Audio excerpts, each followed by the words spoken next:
तो चलिए क्लास शुरू करते हैं। अभी जो क्वेश्चन सोल्व करने जा रहे हैं वह है ओड टू ऑटमन और इस चैप्टर को कंपोज किया है जॉन किट्स। इससे पहले हम लोगों ने sweetest love I do not go, song of myself, now the leaves are falling fast, इन सभी चैप्टर्स के महत्वपूर्ण ऑब्जेक्टिव क्वेश्चंस को सोल्व किया है। अगर आपने नहीं पढ़ा है तो चले जाएं इंग्लिश यात्रा 2.0 चैनल पे और प्लेलिस्ट में सारे वीडियोज अवेलेबल हैं, वहां से तैयारी करें, पढ़ें। फिलहाल चलिए चलते हैं हम लोग इस चैप्टर के महत्वपूर्ण ऑब्जेक्टिव क्वेश्चंस की तरफ। ऑटमन जो है एक ऋतु के विषय में, सीजन के विषय में इन्होंने लिखा है और जॉन किट्स को रोमांटिक पोएट के नाम से जाना जाता है। इससे पहले भी हम लोगों ने चर्चा की है इस पर कि कुछ ऐसे पोएट्स हैं जिस पे आधारित क्वेश्चंस बार बार आपके एग्जाम में पूछे जाते हैं, जैसे जॉन डन को मेटाफिजिकल पोएट के नाम से जानते हैं, वाल्ट व्हिटमैन या पीपल्स पोएट के नाम से जाना जाता है, रिप्यूट ब्रूक वार पोएट के नाम से जानते हैं और जॉन किट्स को रोमांटिक पोएट के नाम से जानते हैं। तो ये आप याद रखें। चलिए इस चैप्टर के महत्वपूर्ण ऑब्जेक्टिव क्वेश्चंस की तरफ चलते हैं और पहला क्वेश्चन आपके सामने ये रहा, who wrote ode to autumn, किसने लिखा है ओड टू ऑटमन। ओड जो होता है एक विधा है पोएट्री का, जैसे सन्नेट 14 लाइन की पंक्ति होती है, ठीक उसी तरह से ओड भी क्या है, एक कविता का विधा है। तो ओड टू ऑटमन को किसने लिखा है, Kamala Das, John Keats, John Donne, Rupert Brooke, कौन लिखा है, तो जॉन किट्स ने लिखा है, इसलिए इसका सही उत्तर है ऑप्शन बी। नेक्स्ट क्वेश्चन, और अगला क्वेश्चन है कि वाज रोमांटिक पोएट कौन है, जॉन डन है, रिप्यूट ब्रूक है, टी.एस. इलियट है या जॉन किट्स है। तो जॉन डन को तो मेटाफिजिकल पोएट कहा जाता है, लेकिन क्वेश्चन पूछ रहा है रोमांटिक पोएट, तो जॉन किट्स को रोमांटिक पोएट कहा जाता है, इसलिए इसका सही उत्तर है option D. Next question, John Keats was born in, John Keats का जन्म कब हुआ था, 1773, 1772, 1795 या 1781। तो जॉन किट्स का जन्म हुआ था 1795, 1795 में, इसलिए इसका सही उत्तर है ऑप्शन सी। चलिए नेक्स्ट क्वेश्चन की तरफ चलते हैं। Season of mists and mellow fruitfulness is the line of the pome.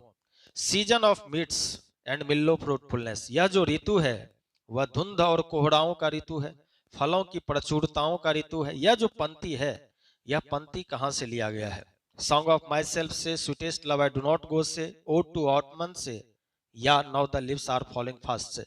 तो ओड टू ऑटमन चैप्टर में हम लोगों ने पढ़ा है कि यह ऋतु धुंध और कोहराओं का ऋतु है, फलों की प्रचुरताओं का ऋतु है। तो season of mists and mellow fruitfulness is line of the poem ode to autumn, इसका सही उत्तर है ऑप्शन सी। नेक्स्ट क्वेश्चन, और अगला क्वेश्चन है, John Keats was a major poet of dash period. तो मॉडर्न है, विक्टोरियन है, मेटाफिजिकल है, रोमांटिक है, किस पीरियड के हैं, तो यह रोमांटिक पीरियड के हैं, तो इसका सही उत्तर है option A. Next question, John Keats was died in, John Keats का निधन कब हुआ था, 1821 में या 1831, 1872 या 1881।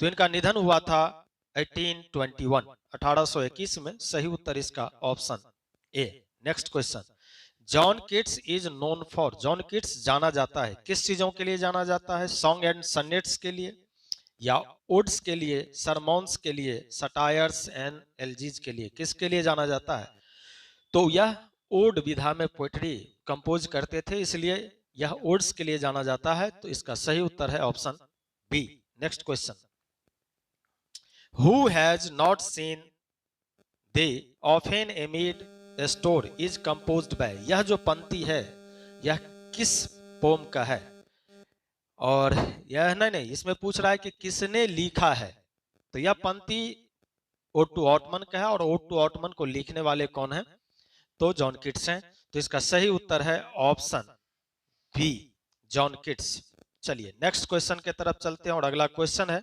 On spring with him how to load and bless with fruit with the vines that round the thatch eaves run, this line is the poem of, यह जो पंक्ति है वह किस कविता का है, तो यह कविता हम लोगों ने पढ़ा है ओड टू ऑटमन में, इसका सही उत्तर है option B. Next question, on a Grecian urn is ode poem of, यह किसका लिखा हुआ है? और ऑप्शंस आपके सामने है, John Donne, W B Yeats, W H Auden, John Keats. तो यह जो है यह जॉन किट्स के द्वारा लिखा गया है। सही उत्तर है option D. Next question, the line where are the songs of a spring, where are they occurs in the pome.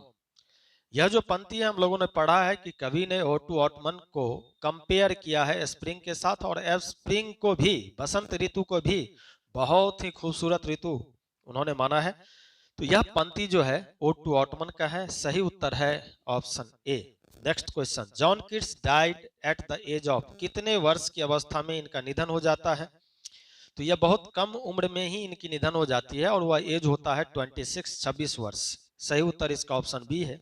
Next question, the proverb beauty is truth, truth beauty refers to poet, John Keats. सही उत्तर इसका option D है।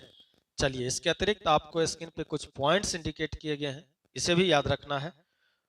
और channel को अगर subscribe नहीं किए तो कर लें, वीडियो को शेयर करें, खुद भी लाभ लें, दूसरों को भी लाभ पहुंचाएं। अब हम लोग मिलेंगे नेक्स्ट चैप्टर के साथ नेक्स्ट वीडियो में, तब तक बने रहें इंग्लिश यात्रा के साथ। बहुत बहुत धन्यवाद।